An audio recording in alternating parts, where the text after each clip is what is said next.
this calls for action, and now, nip it in the bud. Michelle Pfeiffer?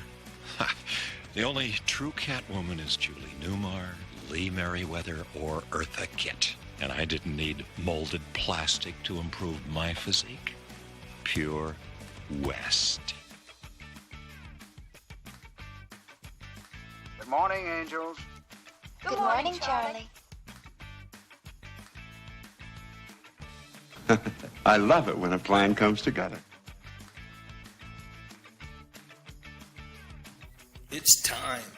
Let's talk about music, movies, and mostly television from the 50s, 60s, 70s, and 80s. You know, the good stuff.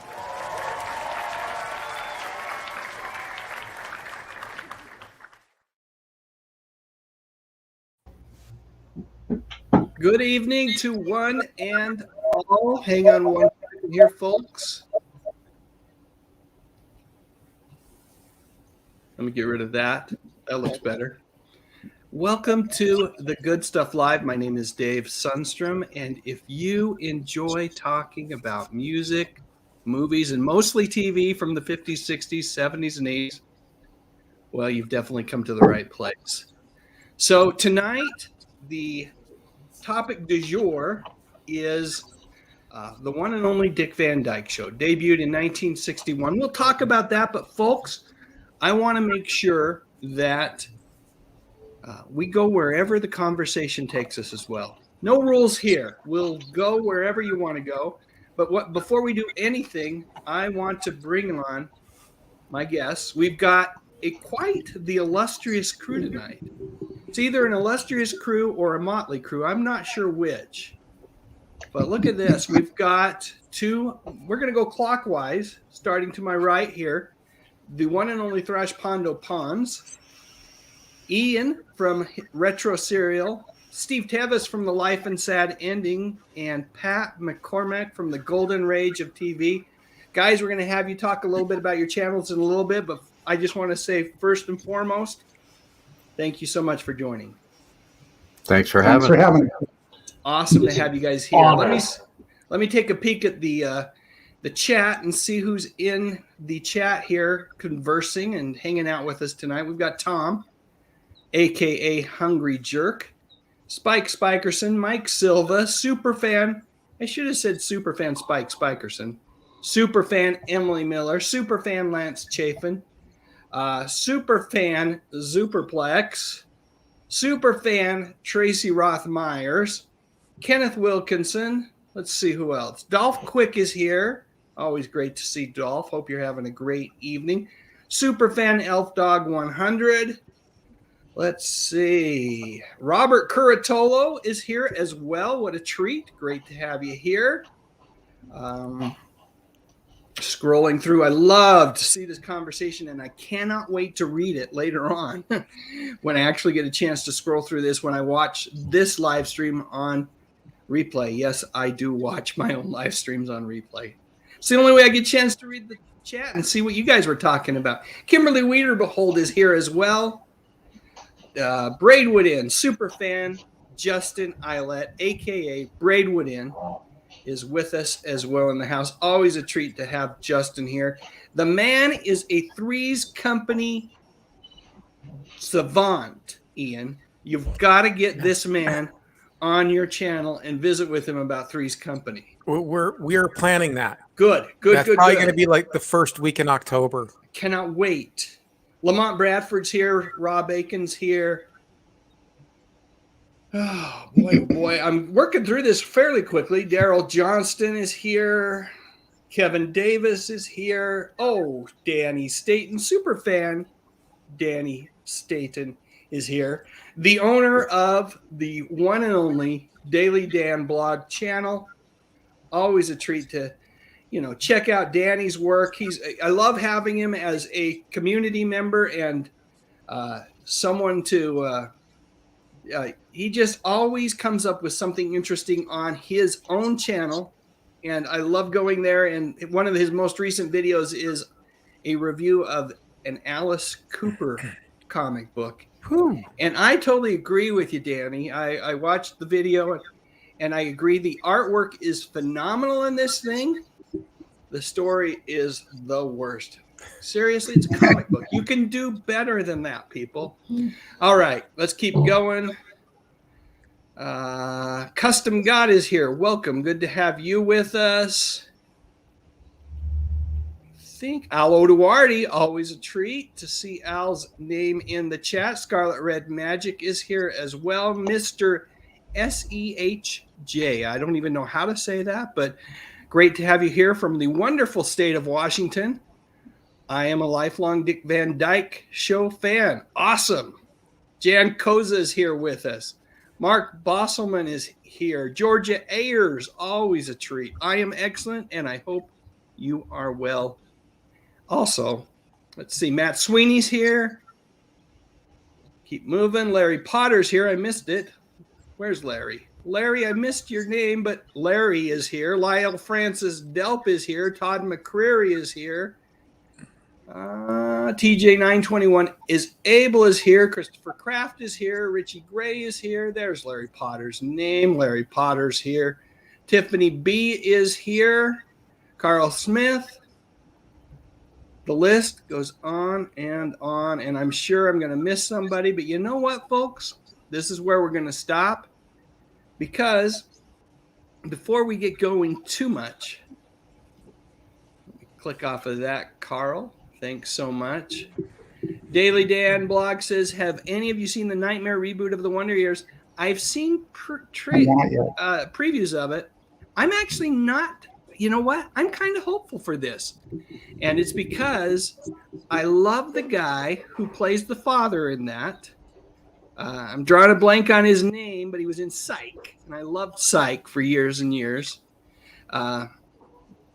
Yeah, and then the narrator on that is Don Cheadle, and the clips I've seen, he's really, you know how Daniel Stern really kind of, well, he was never seen, providing the voice of a grown-up Kevin, he was phenomenal. Oh, and yeah. I think Don Cheadle's really from what I've seen so far, hit the ball out of the park. So I don't know. I hope it's not a Nightmare reboot. I'm actually hopeful. Thoughts, guys? What are your thoughts? I'm sure there's some Wonder Years fans here, and what do you think about the reboot? I'll give it a shot. I wasn't a huge fan of the original series, so I'll try it, but we'll see. You'll give it a try. I'm generally not a fan of reboots. Yeah, I agree that it's usually when folks, when they've run out of ideas, you go back to let's see what we can reboot. But you never know. Every once in a while, there's a decent one. You would like to hope that it would be something that they would improve upon, and that's generally it's kind of rough when you're doing it off something that was already great.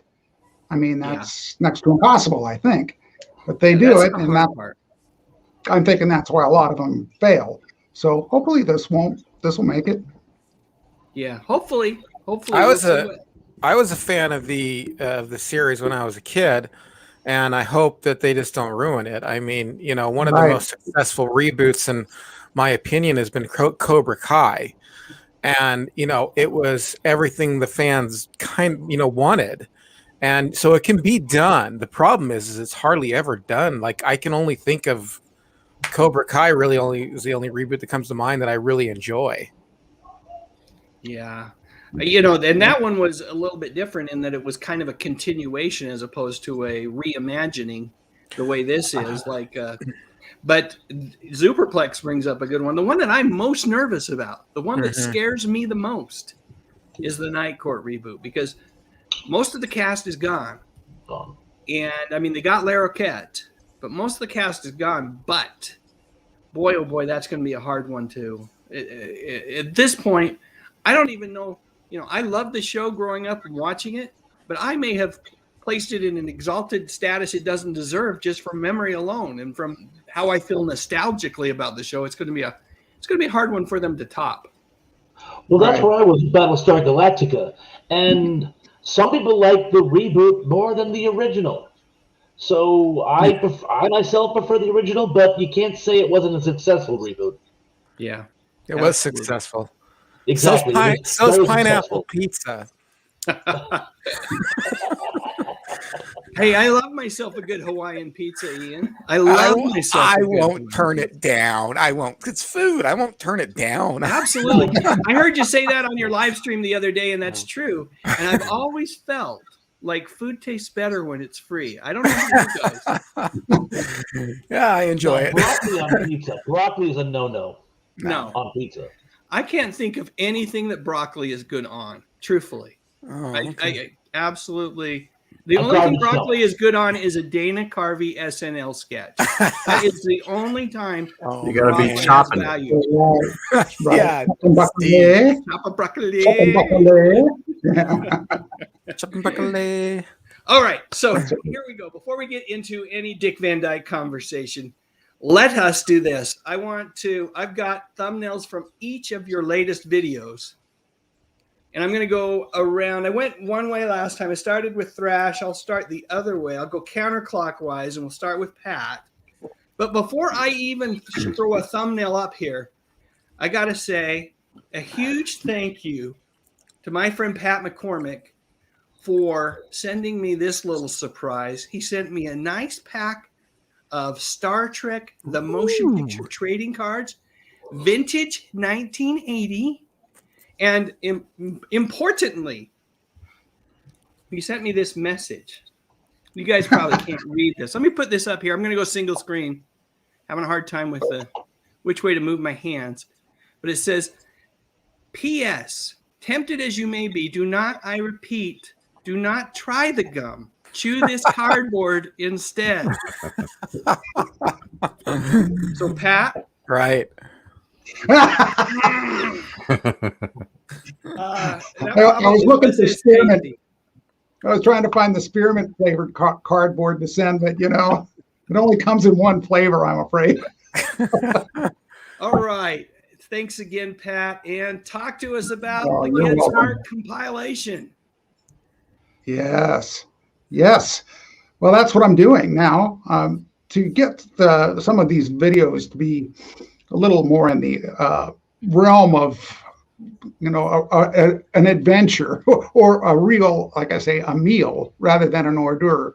I've started compiling episodes based on, one show or one subject. I've got a few coming together right now. As a matter of fact, the next one that'll drop in the next day or two is The Twilight Zone. And these are ones that I've done multiple episodes of. And what I discovered is they actually work pretty good when I glue them together. And so then suddenly I've got a normal length, what you would call a normal length media video. And, again, I got to hand it to you, Dave. That was one of your suggestions, which was to do that. And it's worked like a charm. So I thank you. Well, good. That's worth the bubblegum cards right there, man. Yeah. And the cool thing is that, you've kind of curated it for us, right? That compilation, and the thing I love about them is now you've gone back and you've found the videos that make sense together.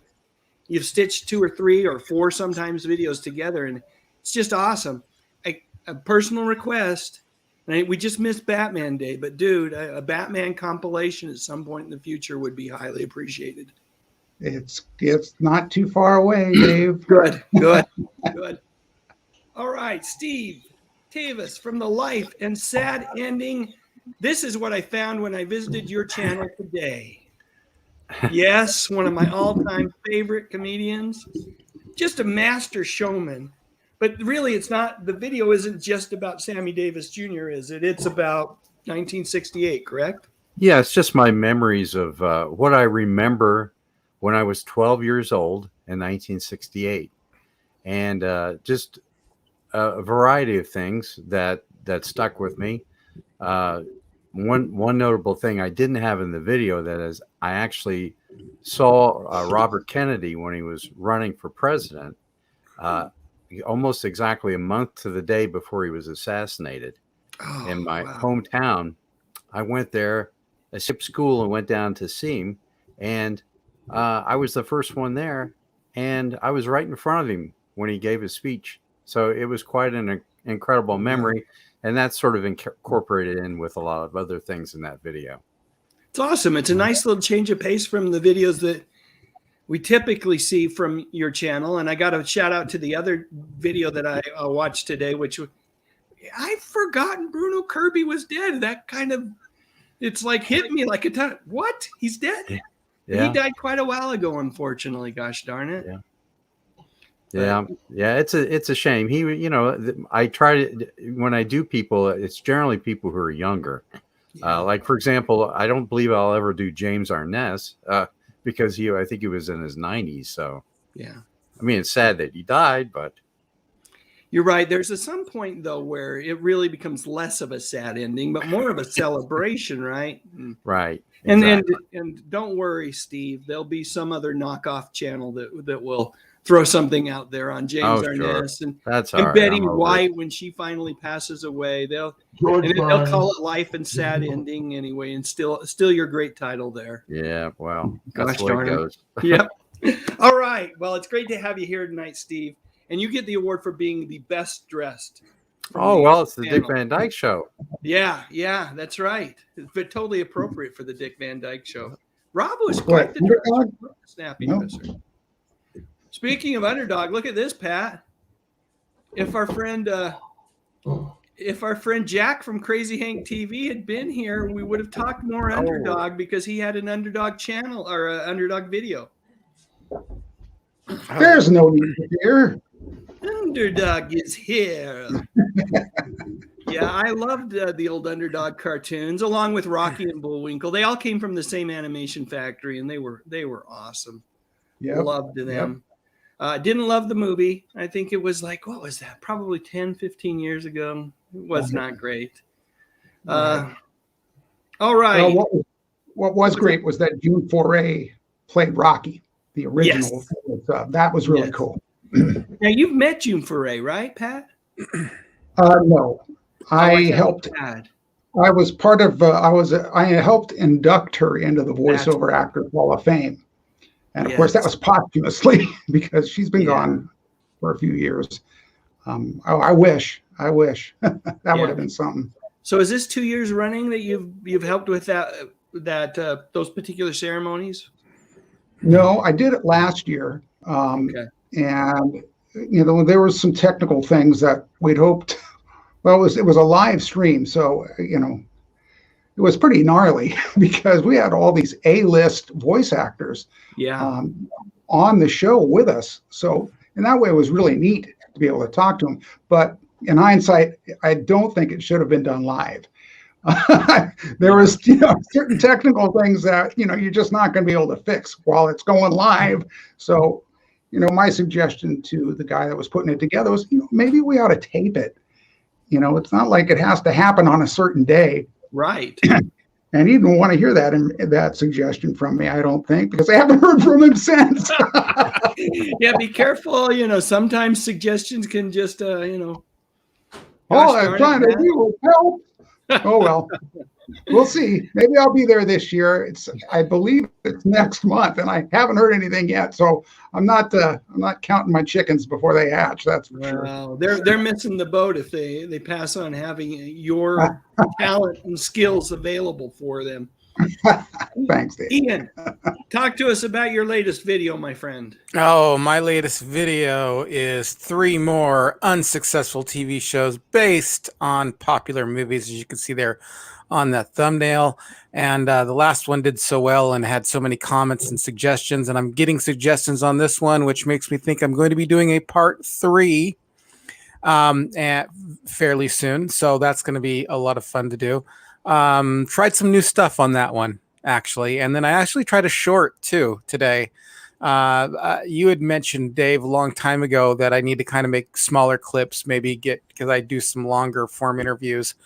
And so I'm going to try to do some shorts, because those shorts get pushed into the people's channels, like people are watching and the shorts will come up. So hopefully that will work out. But that was a lot of fun. I did an interview last night, which won't be coming out probably till next week sometime, unfortunately. And that is, I did a video with the Glitter Boom girls who have a podcast.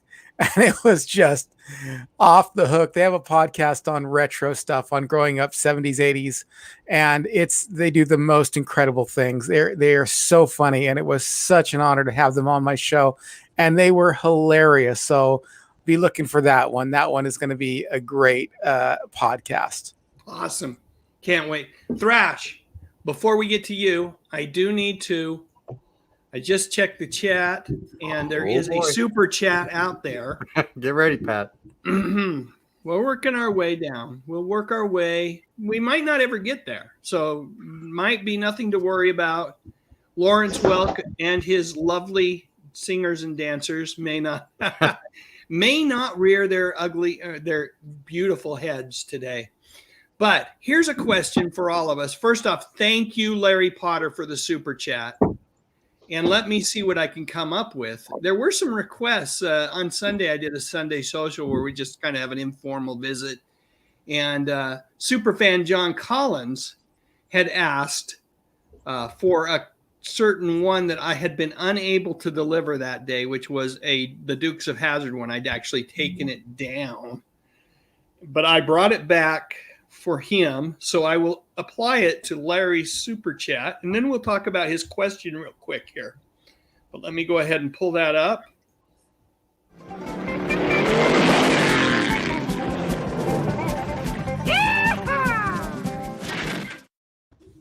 Yeah! Thank you, Larry Potter.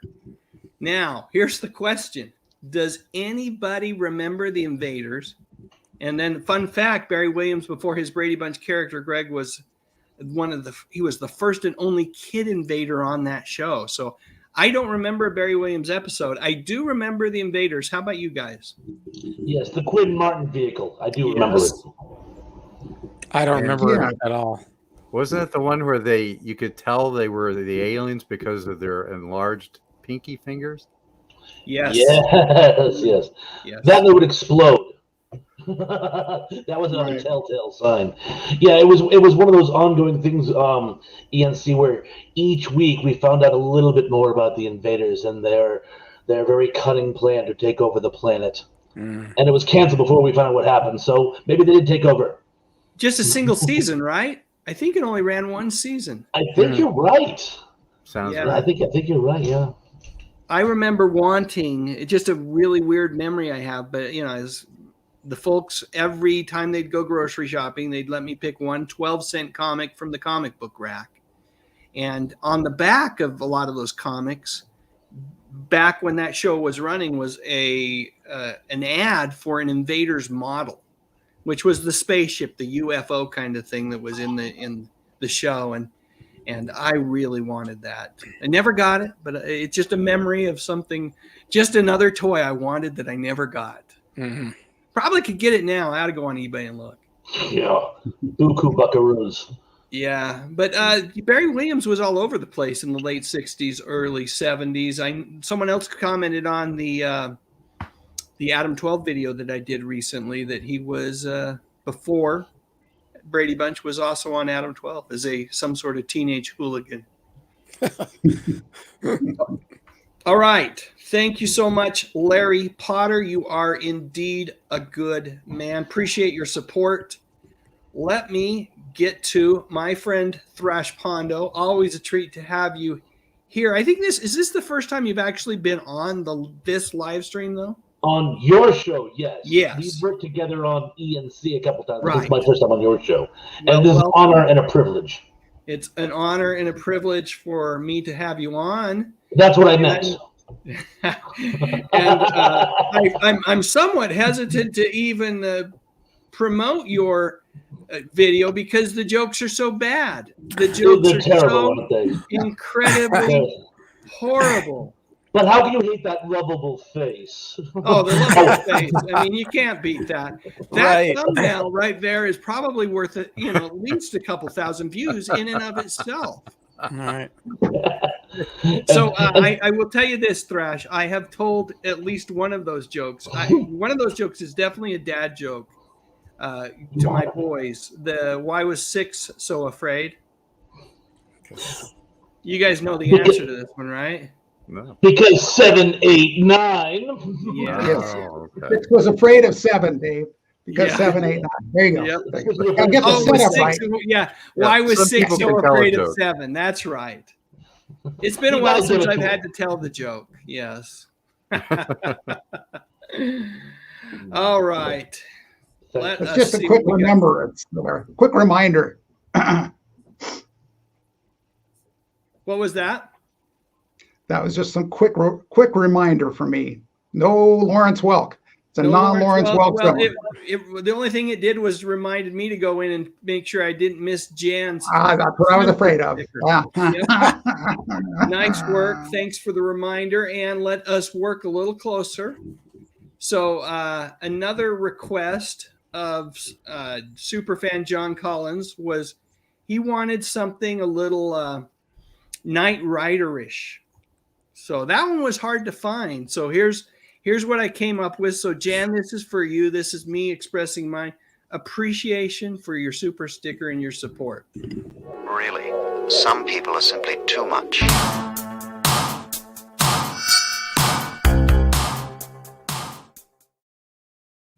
You are definitely too much, Jan. Thank you so much. I appreciate the support. Uh-oh. Hold on, though.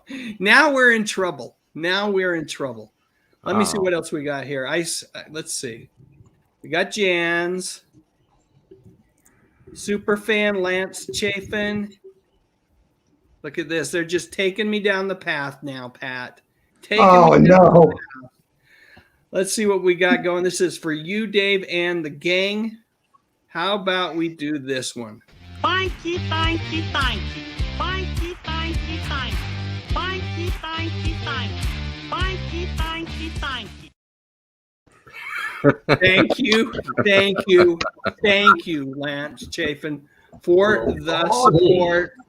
Truly appreciated. Truly appreciated. Shazam!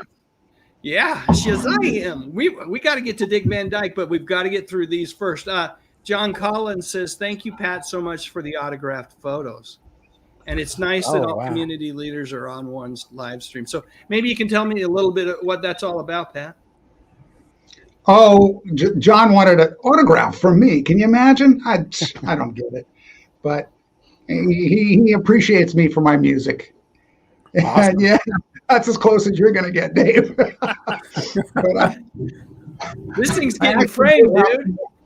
I actually did have some old promo photos from when I was in the General Hospital band, and we actually used to sign autographs on those. So I just came across them in a scrap box. I was like, hey, it's kind of what John wanted.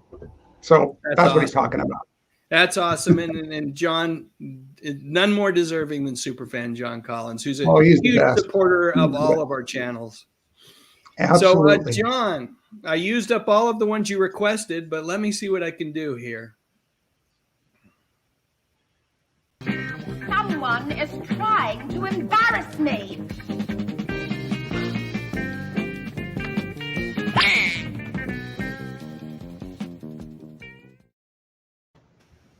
Greatest live action TV Spider-Man ever, right there. The greatest of all time. All right. What's that? The first. Yeah. Wasn't it the first? Yeah. I believe so. I believe he was before Nicholas Hammond, and the guy's name is Danny something. I'm drawing a blank on it, but he was a dancer, and he was cheap, and Marvel had given Electric Company or the Children's Television Workshop the rights to use the character, but they didn't provide them with any sort of additional funding for special effects or anything. So it was a rather low budget affair, but it certainly was a lot of fun, especially if you're a kid back then, to see Spider-Man show up in live action form on those shows. Right. All right, so let's keep moving. Thrash, I kind of interrupted everything as you were talking. Tell us a little bit about your channel. Well, my channel initially started out as a review channel, books and old movies, sci-fi preferred. But I found I got a lot of traction with a series on dad jokes. So I've started doing, what have we decided? Is it 5 or 6 yet? Well, we'll go with 5+. A series on the top 10 worst jokes, or in one case, wart jokes. Wart jokes are another word for wart jokes. Are the best. Yeah, yeah, that's an expression for bad jokes in my area. Worst jokes ever conceived of. I have a couple others. I have a top 10 list of the most superfluous top 10 lists on YouTube. That's one of my favorites. I do a top 10 list on a very clever theory about the Warriors, the cult film from the 70s, which I'm also very proud of. They were a little unpolished, but they were a lot of fun, and I've gotten some great feedback, particularly from John Collins. Oh, and Pat, I gotta thank you. Your compilation of Star Trek gave me another dad joke. As it turns out, the guy who played the Gorn also played the rabbit in the Alice in Wonderland spot they did. Oh, so I'm like, hair today, Gorn tomorrow. Yeah. That's pretty good. Perfect. You keep working on that, Thrash. I like it, though. I like it. But you know, the parts are all there. The jokes are fun. The jokes are fun. But really, in all seriousness, your knowledge in terms of, in particular, when it comes to not only movies and TV, but books, you're a well-read person, and that's what I've really come to appreciate of you. And I think folks, if they're interested, particularly some of the videos that you've done on novels and books, those are well worth checking out. So definitely check out Thrash Pondo's channel, folks. And he has two channels, but it's easy to know which one is the video channel because it has videos on it. Easy to know. Yeah, one has content, one doesn't. So yeah, exactly. All right, hey, Lance dropped another super sticker, so let's keep working through the video ladder here. Thank you again, Lance, for the support. Super fan Lance Chafin, by the way. We will do Mr. Ed Grimley.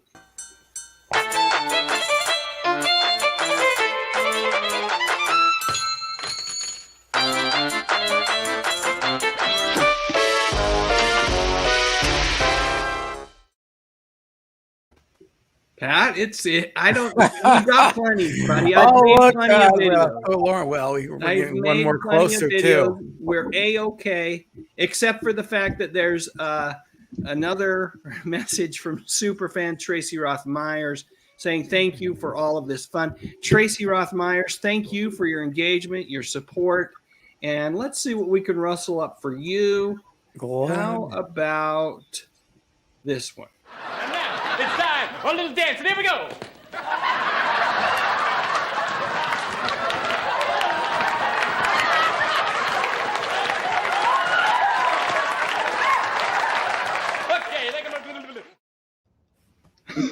All right.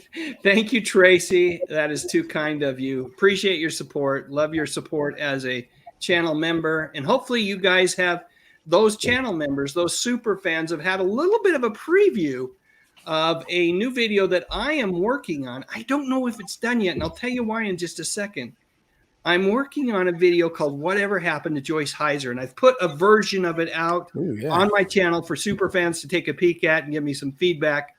By the way, Lance Chafin gave me some feedback about the name of her co-star in this movie, who I don't know if you guys are familiar with just one of the guys, but just one of the guys. Joyce Heiser plays a character named Terry who goes undercover at her neighboring high school as a boy.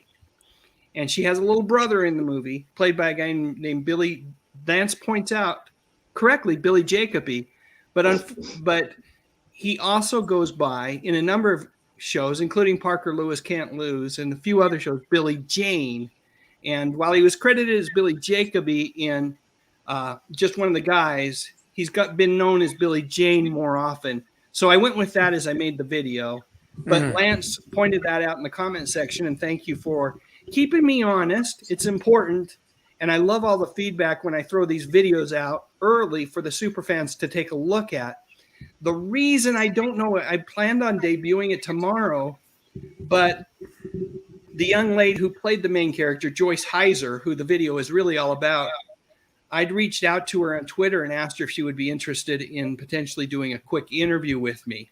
And she has said she would and told me to DM her. But I can't DM her on Twitter because I'm following her, but she's not following me, and Twitter doesn't allow DMs to go back and forth until both people are following. So I'm trying to connect with her again and see if we can't make that happen. But I might get impatient because I'm antsy. You know, every time you finish a video, at least I'm antsy to show it to everyone. So more to come on that. All right. We have talked way too long without giving the Dick Van Dyke Show his due. Oh, wait, one thing real quick here. John H. says his real name is Billy Jane. Jacoby was his mother's husband's late name, and he probably used it as a stage name part of the time. But anyway, let's talk Dick Van Dyke for a minute, at least. And I'm going to start with the best-dressed man in the room. The best-dressed man in the room. The man that probably the only one that's dressed appropriately for talking about the Dick Van Dyke Show, which is my friend Steve Tevis from The Life and Sad Ending. What memories do you have of the Dick Van Dyke Show, Steve? Well, it was on TV when I was a kid, but it was on kind of late at night. I think it was one of the later running shows. So I didn't see a lot in the original run, but almost immediately after it was done, they started reruns during the day. And in the summertime, that was like the favorite thing. You know, 11:30 every day, they would have the Dick Van Dyke Show. And my mom would be yelling at us to get out of the house and go play at summer, you know, and I'd be sitting in front of the TV. I loved it. Yeah. So you got to see it, though. You remember it being on prime time a little bit. Yeah. See, that I don't, because it was, I think I said it debuted in 61. I think that's the right date.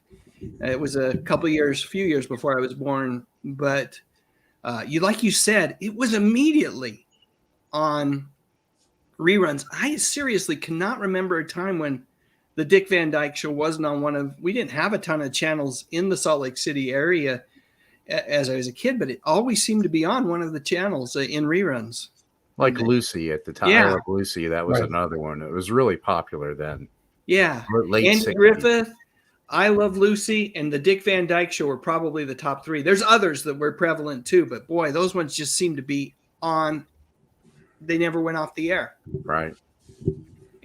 Pat, what about you? Memories of the Dick Van Dyke Show? Probably the same as you, Dave. I did not see it when it came out because I was born in 63. And so, yeah, I was pretty far into probably multiple rerun seasons. But of course, I loved it right away. You know, how could you not love Dick coming in and falling over that ottoman right from the get-go? And right there, you knew it was going to be a fun show. And of course, it was. You know, Dick Van Dyke is an icon, and he really proved it with the Disney films. And I think that's what made me a fan kind of prior to that, seeing him in, you know, Mary Poppins and, you know, just all the other things that he did around that same time. Chitty Chitty Bang Bang. Those were all just iconic films. And it was all that same persona. He always played Dick Van Dyke. He was always that guy. So I fell in love with him just because, you know, he's like that in real life too, you know, to this day. So amazing man. Yeah, really is. Hey, I threw a comment up on the screen. I want to throw it up again. Hey, you've got fans out there, Steve. They say you're looking sharp, my friend. Hey, that's what Fonzie would say. Hey, yeah. Hey. Jan thinks you're looking sharp. You remind her of the ZZ Top song "Sharp Dressed Man." And McGanahan Sky Jellyfed is correct to point out that it was one of the last shows to have all of its episodes filmed in black and white. You mentioned Mary Poppins, Pat. For My Sweetheart 369 says that was her introduction to Dick Van, or his or hers, their introduction to Dick Van Dyke. Superfan Spike Spikerson said, I had a friend who was an electrician who worked at Dick's house in Coronado. Dick threatened to sue him because a chandelier that he'd been changing the bulbs in crashed 4 minutes later. I can see why that might upset Dick a little bit.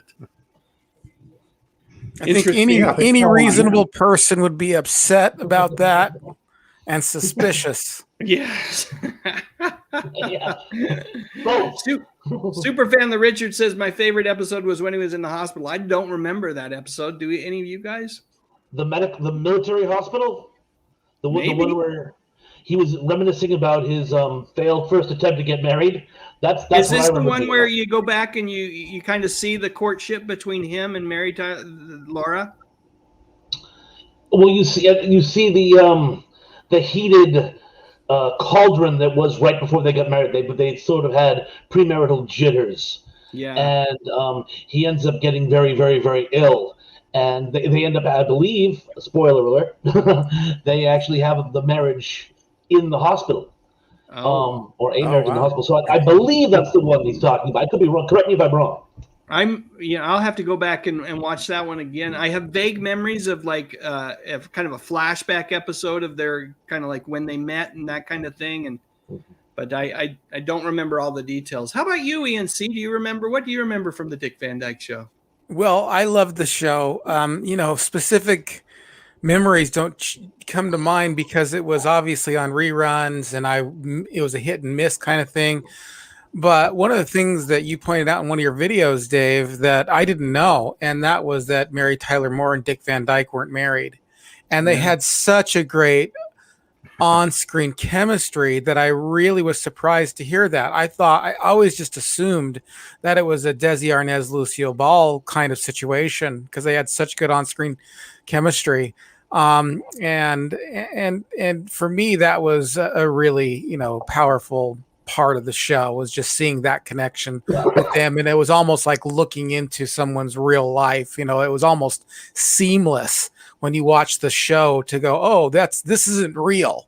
I mean, there's some antics on there and stuff like that, and falling over the ottoman, as it's already been mentioned. But quite honestly, it was just such a heartwarming show that, boy, where do you begin with it? It's like, the going out to an ocean and talking about all the good things about the ocean. It's like, where do you start? Yeah. Impossible. And you mentioned that video that I did. They had to create chemistry, Ian, because they really had chemistry. Yeah. It was not an act. Those two were lifelong friends until the very end. They were friends. And I love stories like that. It was an easy one to make a video about because of just Dick will be the first to tell you that he felt attracted to her. Now, did he ever act out on that attraction? No, but it meant that friendship was strong, and it was one where they really felt things for each other. Right. He also thought initially on that she was too young for the gig. Yeah. Because she was only 19. Oh, wow. Folks that are paying attention.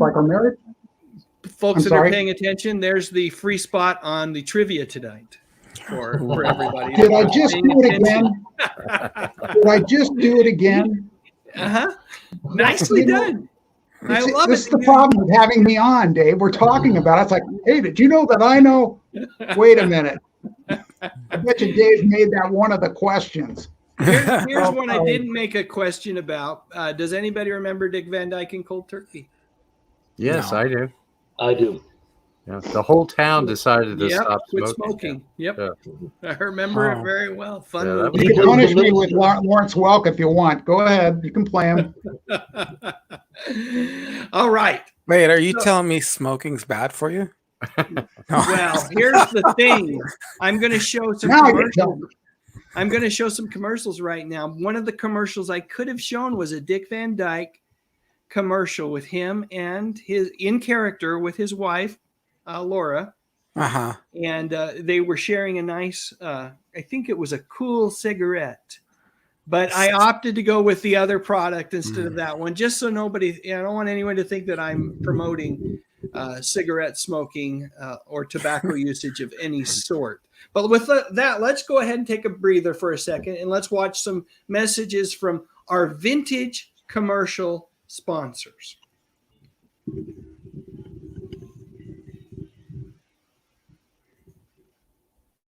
Hi, Daddy! Where's Mommy? She's in the kitchen taking a bubble bath. Oh. Kitchen?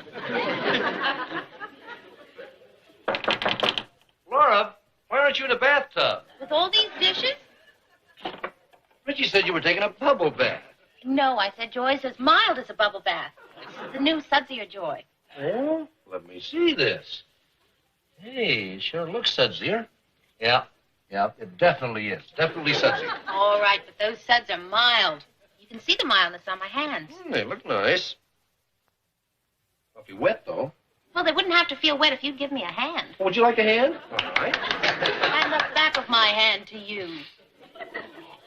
Mighty pretty back of the hand that is. That prettiness, my friend, is joy mildness. The kind I can see on your hands.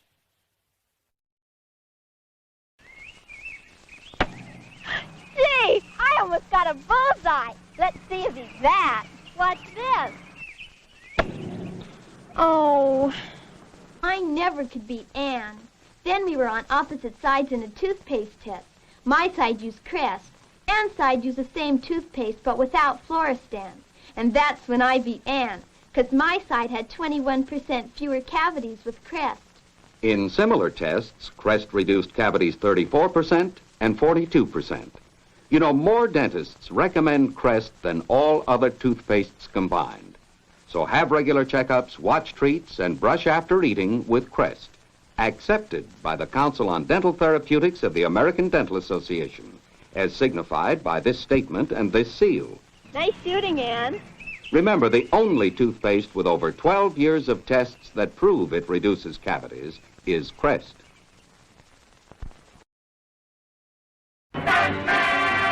Hello, citizens. I'm taking a holiday from crime fighting in Gotham City. No rest from danger, though, because all around us is that deadly daily danger, traffic.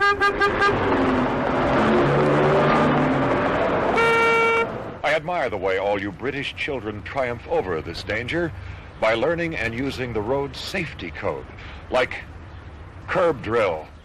Before crossing the road, you stop at the curb, look right, look left, look right again, and then only if the road is clear, walk quickly across. Now, children, how does it go? At the curb, stop. Look right, look left, look right again. If all's clear, walk quickly across. Remember, be smart, be safe. Always do your curb drill.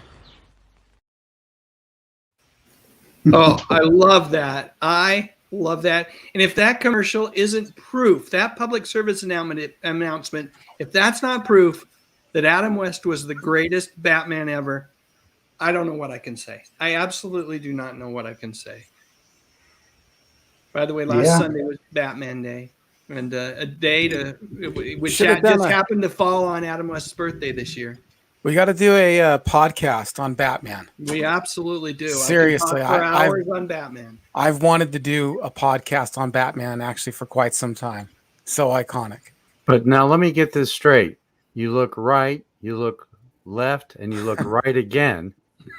Why shouldn't you look left again? Well, you're only looking the one direction once. I thought the same thing. I thought, why isn't it look left, then right, then left again? You know?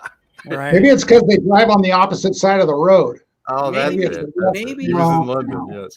It probably has something to do with that. So over here, it would be look left, look right, look left again.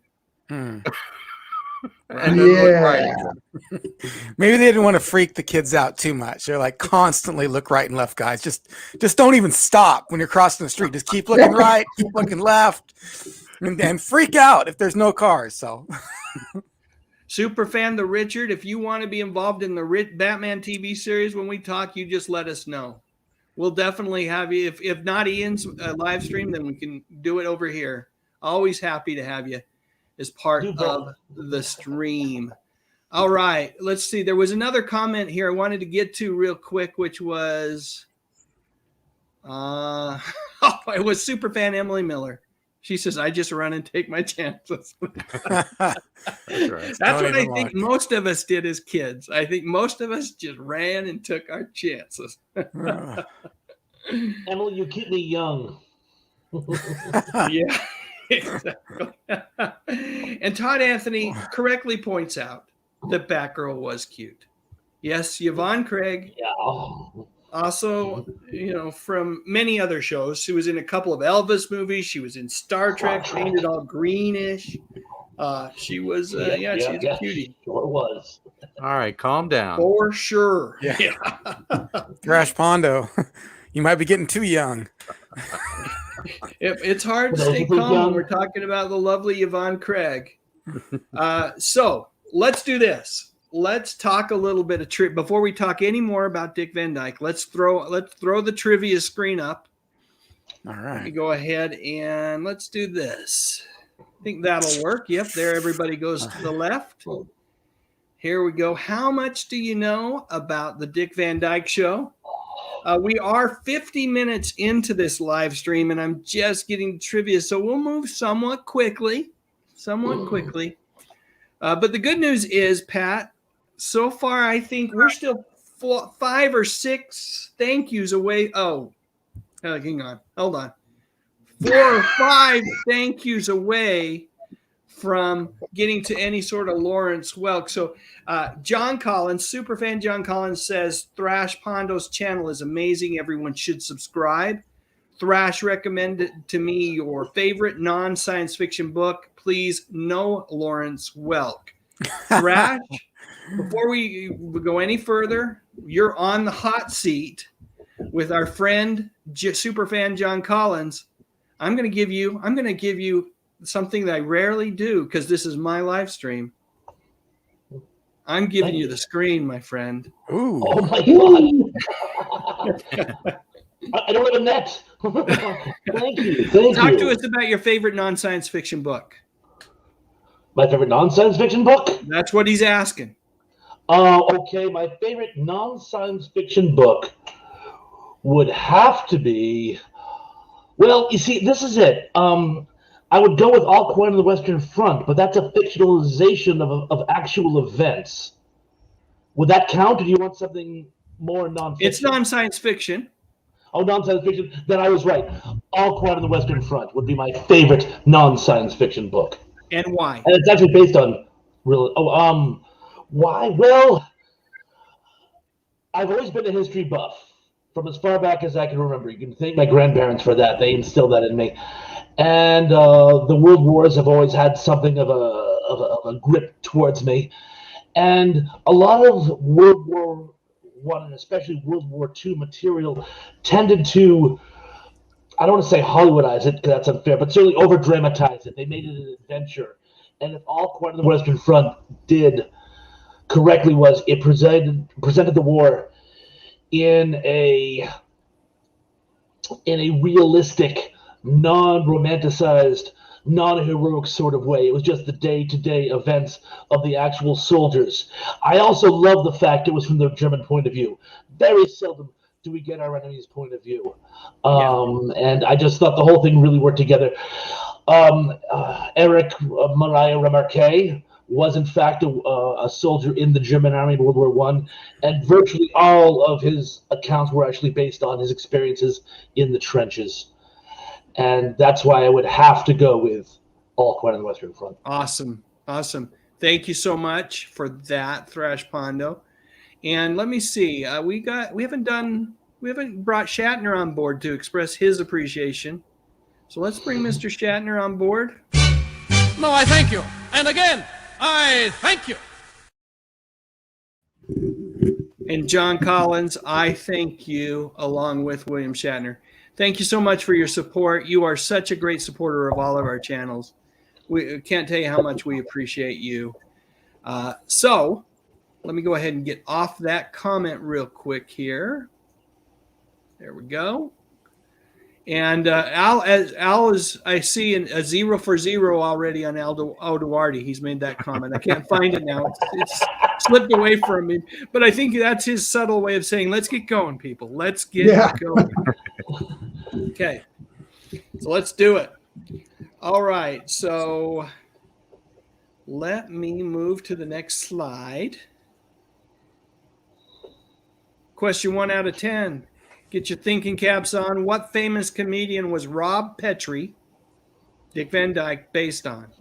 Was it Carl Reiner, George Burns, Jack Parr or Sid Caesar? We'll give the folks about 10 seconds to lock in their answer. They can put it in the comments section and just keep it to themselves. And then I'll let anybody any of my esteemed guests tonight, whoever feels most confident with an answer, throw an answer out here to the crowd in 5, 4, 3, 2, and 1. Who wants to take a guess at this one? TP. Carl Reiner. You are correct. Ding, ding, ding, ding. Nice job. Nicely Good job. done. And I think most folks got it. We'll check everybody's score after the third question. Question 2 out of 10. This might be the free space question of the evening. Pat, you can answer this one in about I think I already did. Why did Dick Van Dyke initially think, or what did Dick Van Dyke initially think about having Mary Tyler Moore as his co-star on the show? He thought, 1, she was too funny. He thought, 2, she was too pretty. She was too serious, or she was too young. Let's give folks just a minute or two to lock in their answers. Oh, and I see Luana of the Shell People is here as well. Good to have you here, Luana. Tammy Patton's here as well. Awesome. Jerry Gillespie's joined us. Dominic D's joined us. Agent Reaper's joined us. Crow Minions joined us as well. All familiar names, and so awesome to have you here as part of the Dick Van Dyke trivia section of the show. Miles High says she's too perky.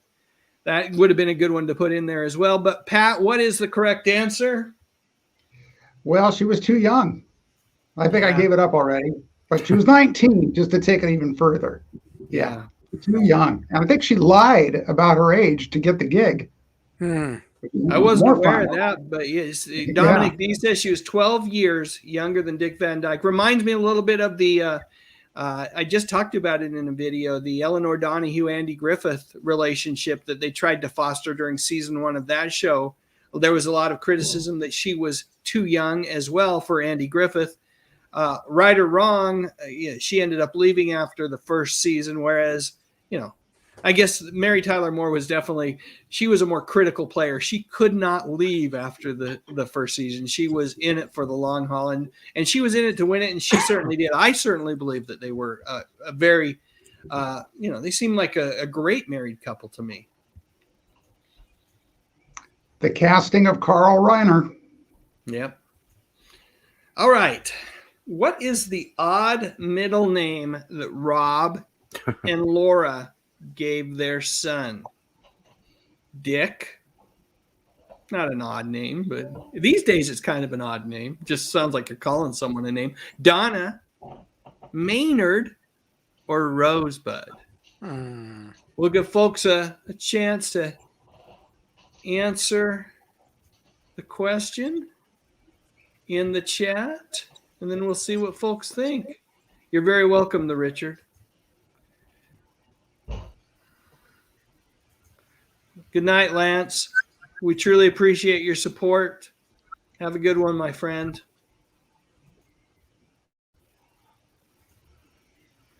All right. Does anyone want to proffer up an answer on this one?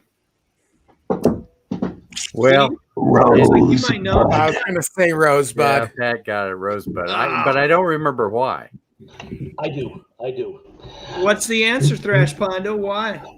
Well, what had happened was all the family had different names they wanted to give the baby. Right. And if you make an algorithm, if you take the first letter from each name, it came out to Rosebud. The last 2 names being Ulysses David, or if it was a girl, Ulyssia Davidia. In fact, I was going to call you Davidia tonight as a reference to that, but I thought it wouldn't go over well. But yes. Wow. Nice. All right, I'm starting to see scores trickle in. McGanaheim, Sky Jellyfetty's 3-0. I think that means you got them all right. I'm hoping that's what it means. Lamont Bradford's 3 of 3. John H is 3 of 3. Danny Staten's got all 3 so far. Let's see. Elf Dog Superfan. Elf Dog 100 is 3 of 3. Kenneth Wilkinson's 2 of 3. Lamont Bradford's 3 of 3. What other scores do we have? Come on, folks. Give me some scores.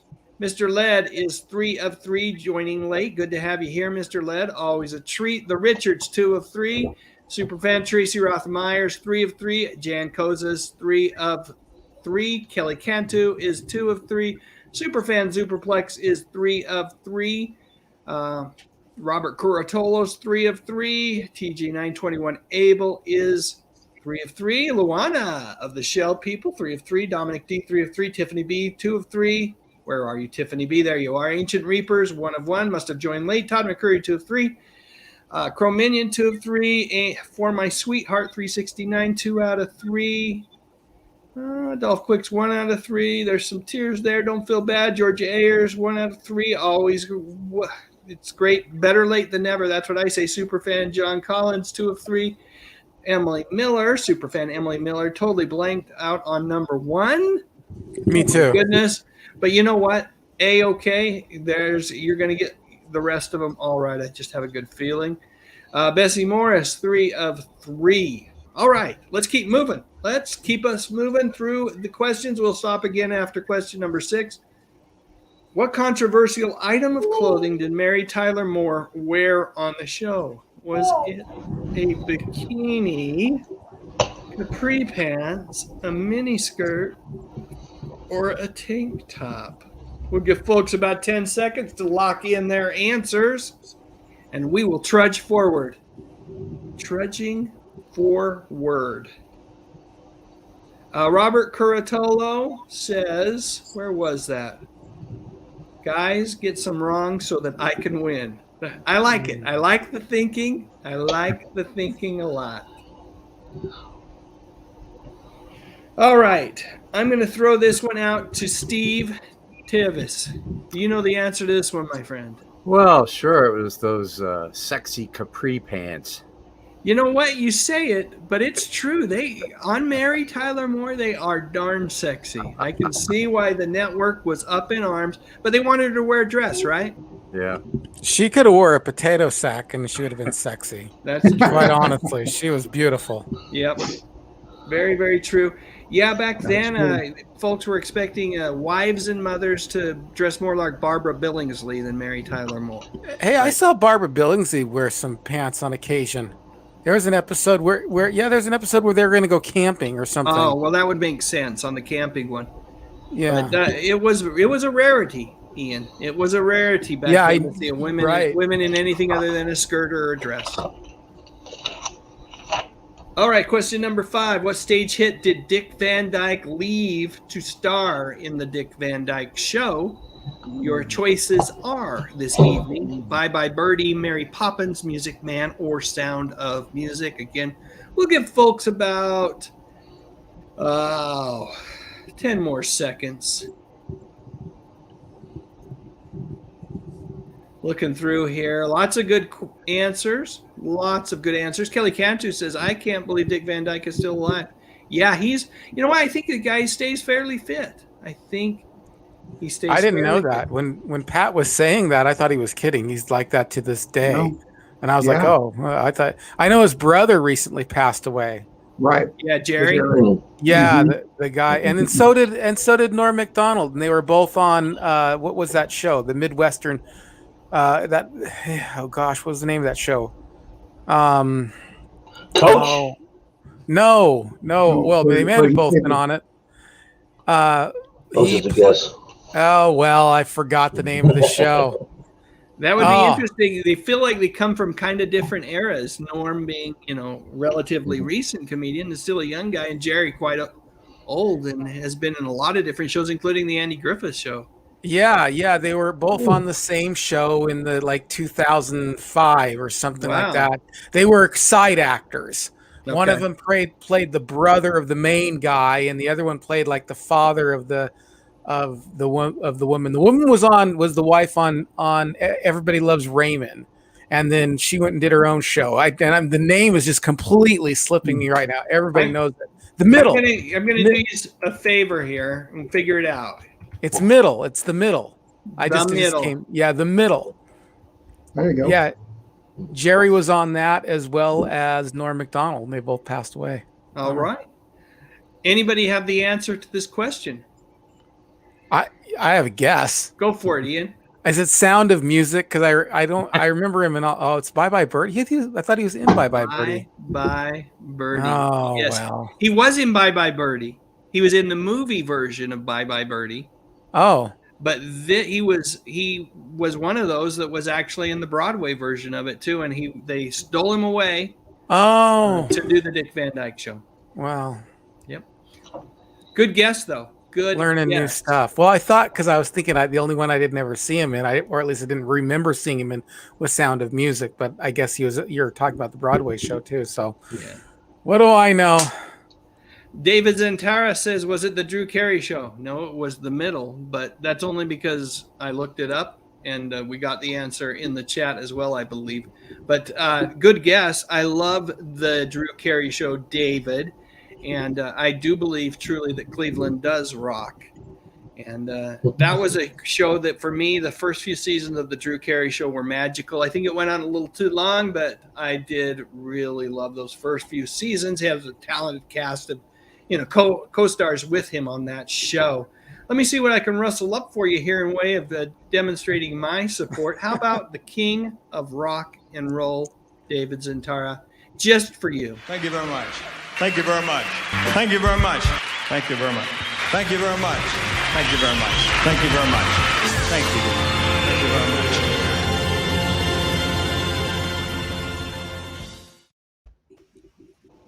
We're getting closer and closer, Pat. Closer and closer. Love it, love it, love it. Thank you, David Zantara, for the super chat and for the question.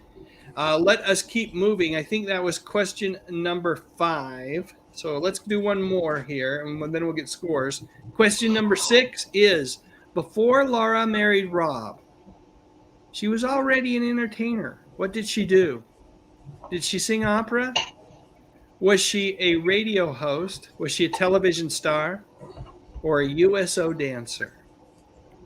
And while you guys ponder that question, I'm going to go turn on the light in this room because it's gotten really, really dark. It's getting dark here now these days. Oh, by the way, check out this fancy T-shirt I have. This one's one of my favorite T-shirts. Oh, nice. I love this T-shirt. That looks familiar. I thought she was a solid gold dancer. She could have been. No, she was I'm born kidding. another time. Well, you're half right there, I think, Ian. All right. With that said, with that great hint, Ian, why don't you give us the correct answer? USO dancer. Absolutely. Absolutely. All right. Let's see. And I noticed most folks got it correctly in the chat. That's awesome. Let's see some scores here before we move on to question number 7. Oh, let's see. Elf Dog, Superfan Elf Dog 100 is 6 for 6. Ancient Reapers 3 for 2. Kelly Cantus 5 of 6. Chrominion, I missed. There it is, 5 of 6. Mr. Led 6 of 6. Oh man, Roman numerals. Come on, Al. 5 of 6. Robert Turritolo, 6 of. What do you think? We're smart. 6 for 6. DJ 921 Abel is 6 of 6. John H 6 of 6. Yeah, what do you think? We're smart. Stop this. Tracy Myers is 6 of 6. Super fan Tracy Rothmeyer. Super smart Tracy Rothmeyer, 6 of 6. Tammy Patton, 6 of 6. Mrs. EHJ, that's how I'm going to say this one. Mrs. EHJ, that's what I think it is, 6 of 6. Raja 1938, great to have you on the live stream, Raja 1938, 5 of 6. Zoperplex, Superfan Zoperplex is 6 or 6. Dominic D's 5 of 6. Superfan Emily Miller's 4 of 6. Jan Koza 6 of 6. Superfan the Richard says, my brain is not so prepared tonight. Had a tooth pulled yesterday. If you can't use that for an excuse, I don't know what you can use. So all good. Just settle on in and enjoy the conversation. That's what it's really all about. Mr. 79 Man knows how to enjoy a conversation. He's a 0 out of 100. Justin God is 1 of 6. Superfan John Collins is 4 of 6. Tiffany B is 3 of 6. Lamont Bradford 6 of 6. Luana of the Shell People is 6 of 6. Again, a Hand Sky Jelly Fetty, the owner of the greatest YouTube name ever, is 5 of 6. Bessie Morris is 5 of 6. Georgia Ayers, 2 of 6. Before My Sweetheart, 369, 3 of 6. And we will keep moving after I say 3 of 6 for Daryl Johnston. All right. My knowledge of Roman numerals only goes as high as my favorite sequel of any show. You know, so Rocky 5, Rocky 6, and then that's it. That's the end of my knowledge of Roman numerals. Yeah, I thought it was that. You guys remember Jack Webb? At the end of all the Jack Webb shows, there'd be that hand coming up and the pounding, and then the Roman numerals. And I never Mark figured 7. out. Is it Mark 7? Is that what it was? Mark 7 limited. Yeah, that was my limit. Apparently 6 is my limit because that was enough for me. I never figured it out. I'll never understand Roman numerals if it looked to be C. Ooh, wow. How many seasons did the show run before everyone decided to call it quits? It was not canceled. It was a decision to call it quits. I know. I know because I know everything. See, this is what I remember it being, guys. How is that 7? Is that 7? I don't know. I thought it was like some nasty.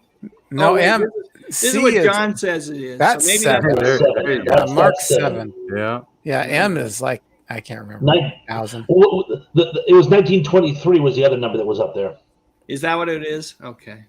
Yeah, see, that's what happens when you're. That's what happens when you read books, Thrash Pondo. Thrash Pondo, that's what happens when you read books. Spitting some knowledge out. Yep, throwing the knowledge out there. All right, I didn't know what the numbers in reference to. All right, Mr. Fancy Smarty Pants. How many seasons did the show run? Are you talking to me? I'm talking to Mr. Bookworm. Yeah, the guy calling names. 5. Yes. Oh, okay. I guess you're right then. I got the number right here. This is how many it ran. I was going to say V. I should have said V. I don't want to spike the ball. You guys are just showing off with your Roman numerals now. All right, where did the Petrie family live? California, Florida, New York, or Washington, D.C.? We'll give folks about 10 seconds. And we will it was Bonnie Meadow Road. Yeah. That's not. Okay. Isn't that right? What was it? Yeah. That's deep. That's the address, but yeah. Wow. Did everybody? Yes, it was in New York, of course. New York. New York. Nicely done, Steve. New York. I would have never guessed. New York. Let's go to question 9. Let's get through these and then we will see how everybody's final score. What is the name of the entertainer that Rob, Sally, and Buddy wrote for?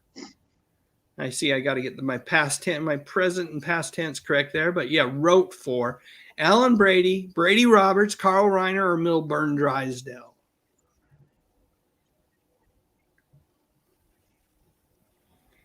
Things to think about while we're thinking. What was that? Someone said, oh my goodness. Ancient Reaper says 55 years after his death, Walt Disney's frozen body will be thawed December 2021 in an attempt to bring him back to life. Wow. I don't know if we have the ability to bring people that are cryogenically frozen back to life yet. But I like it. One of the things we can't cure, though, ironically, is frostbite. Yeah. Good point. We'll need to kind of cure that one, won't we, before we bring these people out of that suspended state? I guess. Yeah. Let's see. Yeah, Justin, superfan Justin Eilert, also known as Braidwood Inn, mentions that Walt is going to be surprised to see that a number of his movies have been banned, or at the very least are no longer considered politically correct. Right. He's going to wake up and want to see Song of the South. It's like, I wonder how Song of the South is doing these days. Let's have a look. Mr. 79 Man says Goofy's going to be the guy throwing the switch. Oh, and Raja 1938 just wonders aloud, what is it going to do to Disney's stock price? Well, we'll see. We shall see. All right. Correct answer. Anybody? Alan Brady is correct. Yes, indeed. As played by the wonderful Carl Reiner. The wonderful Carl Reiner. How many seasons of the Dick Van Dyke Show were filmed in color? I think we might. Oh, I think I might have given this away. Or maybe it was a comment. I don't know. If you were paying attention, folks, the answer has been already provided. Yeah. That happens when you talk about a show for a certain amount of time. You're just gonna. It just happens. It just happens. Give the game away. Yep. It's a great show, though. Certainly well worth talking about for an hour or so. Correct answer, Ian. It's 0. Correct. Yep. Well done. All right, let's see. Go ahead. I was going to say, except for the colorized Christmas special, That's right. which of course was black and white, but they colorized it. So I don't know if that counts. Yeah, they've done that with Andy Griffith and Lucy as well. You know, I've watched them out of curiosity, but I think that they actually, there's something to say about having them be in black and white. Yeah, not so great. Just as long as they don't George Lucas them up too much. Right. All right, let's see final scores. I'll actually ask them. Have you guys been keeping track? How'd you do, Thrash Mondo? I was my first perfect score on your show, 10 of 10. Nicely done. ENC, how'd you do? I did 7. Nicely done. Steve? Yes, this was an easy one for me. I kind of expected 10 out of 10. I didn't want to say it ahead of time because I didn't want to put undue pressure on you, but yeah. And Pat, how'd you do? 10 for 10. Well done, my friend. Elf Dog 100 is minimizing your great efforts and says this was the easiest one ever. 10 out of 10. That was just the easiest one ever. There may be truth there. Thank you so much, Elf Dog 100. And all joking aside, thank you for your support and being a super fan of the channel. I'll mention this quickly. If folks wonder what I'm talking about when it comes to being a super fan, you can click on the join button right next to the subscribe button under any of my videos. Being a super fan, aside from having my undying love and affection for being a supporter of the channel, gets you prioritized responses to your comments, sneak previews of videos from time to time, a once-a-month live stream chat, all sorts of good stuff. And I think YouTube is working on some more things in the future for that as well. But I really appreciate those folks that step up and become super fans of the channel. And speaking of super fans, we are getting just a little bit closer to, if I can find it, James Mitchell says, thanks for the Tubi tip. Yeah, folks, you got to check out Tubi. You got to check out Pluto. Buck Rogers. Yep, great channels. Tubi's probably my favorite of the two, just because of the programming they have on that channel. It's not a channel, it's a streaming service that you can add to Roku, to your Android boxes, TV boxes. It's great. And Buck Rogers, what a wonderful way to spend an hour or two. I don't think I did a video for the last one. So I've got 2 videos to do, James Mitchell, and I'll tell you how close we are to Lawrence Welk, or Pat. I'll tell you how close, thanks to James Mitchell. Let's take a peek here real quick. All right, I'm going to just get to my video section. I've got this one. Pure dynamite! And I've got this one. Gracias. Danke. Merci. Spasibo. Sheshe. Arigato gozaimasu.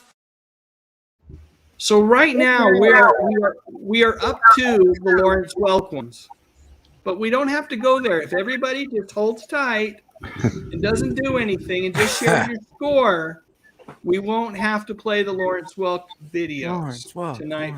You know, it would make Pat's night if we could not do that, people. So anyway, let's start sharing some scores. 5 of 10 for My Sweetheart, 369. Mrs. EHJ says 10 of 10. Crominion says 9 of 10. Kelly Cantu says 9 of 10. John H says 10 of 10. Loana didn't miss a single one. Jan Koza got 10 of 10. Raja 1938, 7 of 10. Emily Miller, super fan Emily Miller, got 7 of 10. For My Sweetheart 369 didn't miss a thing. I think Mike D didn't miss a thing. Super fan Mike D. I'm not sure. Ancient Reaper says he's 5, or they are 5 of 2. The thawing news distracted them when they were as they were playing trivia. So, well, thanks for digging up the news. It was fun conversation topic point. Ancient Reapers, thank you. Superfan Elf Dog 100 was 10 of 10. Superfan Superplex was 10 of 10. Tammy Patton was 10 of 10. Mr. Led was 10 of 10, says too easy. Superfan Nancy D, I got to think that means she didn't miss any. TJ921 Abel, 8 of 10. Dominic D is 9 of 10. Robert Curatolo, 10 of 10. Loana points out that when you colorize those shows, they look a little weird, too. It just doesn't feel right. Custom God was 3 of 10. Tiffany B, 6 of 10. Superfan John Collins, 5 of 10. And asks you, Pat, to take a look and see if you get... Yep, he did, John. He got your last email. Luana was 10 of 10. Mike D, Superfan Mike D, was 6 of 10. So folks did great. Did absolutely great. Danny Staten was 8 of 10. Up until tonight, he'd only missed one question ever. So this one kind of threw Danny for a loop. Whoa. Wow. Superfan Spike Spikerson says, got a few, not a lot. I like the precision of his response there. Got a few, not a lot. I like that. I like that a lot, Dan or Spike. Spike's a fun guy to read his comments. He's got some funny comments out there. All right, folks. So that is it for the evening. I want to say thank you again to all of the fine people that have joined us in the chat. First and foremost, I'm going to say thank you to everybody in the chat for, you know what, just the wonderful conversation. I can't wait to go back and read it again. And, it's going to be a lot of fun for me to do. I probably won't get to read it until tomorrow morning. YouTube's weird. I go back and I want to watch it on the replay. And sometimes the chat, everything shows up except for the chat. It doesn't show up for a couple of hours, but we'll see how it goes. So I'm looking forward to reading it. So thank you, everyone. I want to say thank you to each of my guests. I want to say thank you to Thrash Pondo. Always a pleasure, good sir. Ian C. from Retro Serial, thank you for joining us. The sharp-dressed man himself, Steve Tevis. Look at right over above his shoulder there. If I'm not mistaken, I see a number of great pictures there from the Dick Van Dyke Show. There's got to be a story there, my friend. Yeah, Dave, can I squeeze in a quick story about when I met Maury Amsterdam? Yes, please. Boscov's department store, he used to appear there. And he would come in and he would sign autographs. And you can see it says there to Steve Maury Amsterdam. And when I went up to get his autograph, I said to him, Maury, I really enjoyed your work through all the years. And he didn't react. At this point, he was like 86. I mean, he didn't react. I thought, well, I guess he didn't hear me. He's elderly. And about 3 beats later, he looks up, he looks around, and he says, you hear that? The kid's got good taste. That is an awesome story. What a great memory. I mean, I'm so glad that we were able to get that story in. I want to pause for just a second. Any other stories that potentially any of you want to share that, we kind of run through this thing so fast to make sure we get through the commercials and the trivia and all that stuff. I would have felt terrible if we'd missed that story. Anything else any of you guys want to share? I mean, it's hard to top that one. It's really hard to top that one. Let me tell you about the time. Let me tell you about the time I met him. No, my mother at the same time he was making this appearance at the local department store my mother happened to be over there. And just by coincidence, she got on the escalator behind him. And for some reason, she felt compelled to touch his sleeve of his coat. She didn't speak to him or ask for an autograph or anything. He just touched his sleeve. That's too funny. She touched greatness. I totally understand that. It's a brush with celebrity. Yep, she definitely had her brush with a celebrity. Al Duarte says that that's a great story, and I totally agree. Steve, you win. You win. Story of the week. All right. That it gets you absolutely nothing, but that was definitely the story of the week. Thanks so much for joining us, Pat. Always a treat to have you here as well. Thank you so much, sir. Thanks for all you do, and thanks for your great channel. Love it. No, love it. Lawrence Welk. Yeah. We made it. We made it. It's a Lawrence Welk free live stream, and that's not necessarily a bad thing. So one more time, folks. Thanks again to my guests. Thanks again to the chat. And I'll just wish everybody a great evening. And remember to like the video, subscribe to my channel and the channels of each of these fine gentlemen here.